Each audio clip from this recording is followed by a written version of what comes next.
Bonjour à tous et bienvenue dans cette vidéo explicative, une introduction générale sur les exercices spirituels de Saint Ignace adaptés aux enfants. Comme vous le savez, les exercices spirituels ont été donnés par Dieu à Saint Ignace. En particulier, Saint Ignace a vécu cette expérience du pouvoir de l'imagination alors que lui-même était immobilisé, couché, suite à une blessure au siège de Pampelune survenu en 1521. Donc Saint Ignace s'est retrouvé allongé, obligé de prendre son mal en patience, et il avait à ses côtés deux ouvrages, La vie du Christ et La légende dorée sur la vie des saints. Et donc, Saint Ignace, lisant ces ouvrages, a commencé à imaginer les scènes qui étaient associées. Et il a découvert en cela le pouvoir de l'imagination, cette capacité qu'a l'imagination à laisser des empreintes très fortes dans le cœur, dans l'âme, dans l'intelligence, bref, dans l'être tout entier.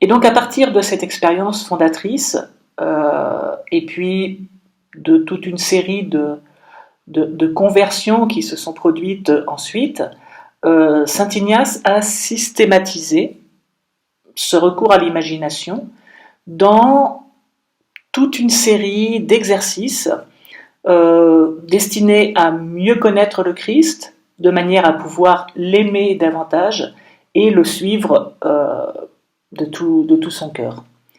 Donc, il a organisé, comme vous le savez aussi très certainement, ces exercices sur 4 semaines. La première semaine est destinée à voir le thème de la création et également le thème du péché.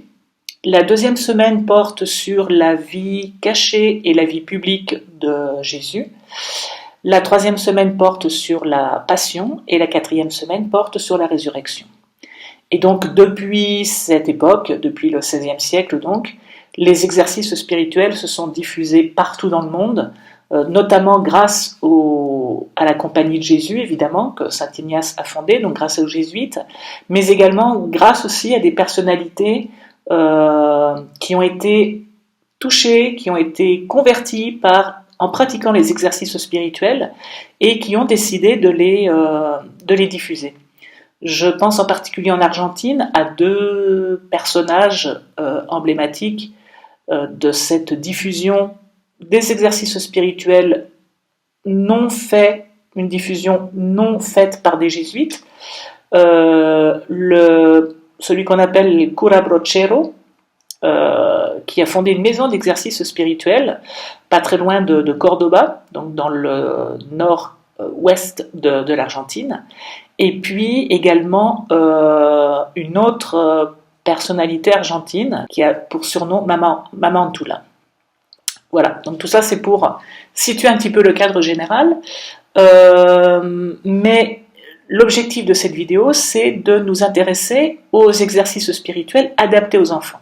Donc en fait, cette adaptation a été réalisée à partir de 1998 par un prêtre jésuite argentin qui s'appelle Leonardo Nardin et qui s'est retrouvé jeune aumônier dans un collège catholique de religieuses avec un groupe d'enfants devant lui. Il était censé les faire prier. Il n'avait rien préparé de particulier. Et donc, il a fait avec ses enfants ce qu'il savait faire, à savoir les exercices spirituels qu'il s'est efforcé tant bien que mal d'adapter aux enfants. Et il s'est rendu compte que ce type de prière intéressait beaucoup les enfants, que les enfants entraient très facilement dans cette prière-là parce qu'elle est fondée essentiellement sur l'imagination. Et donc progressivement, il a perfectionné sa méthode, il a acquis l'expérience en répétant le même genre d'exercice, le même genre de prière au fil des ans.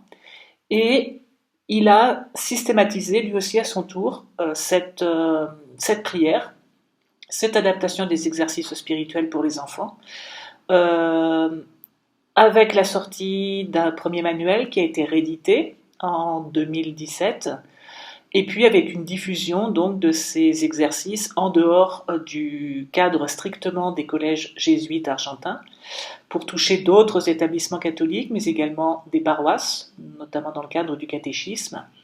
Et puis également, cette méthode a commencé à se diffuser en dehors de l'Argentine, à Saint-Domingue par exemple, ou au Mexique. Voilà. Et donc, en ce qui me concerne, j'ai fait la connaissance du père Leonardo en mars 2020. J'ai été très intéressée par sa méthode, touchée par cette idée de mettre en contact directement les enfants avec le Christ à travers l'imagination. J'ai trouvé cette méthode très très bien organisée, structurée.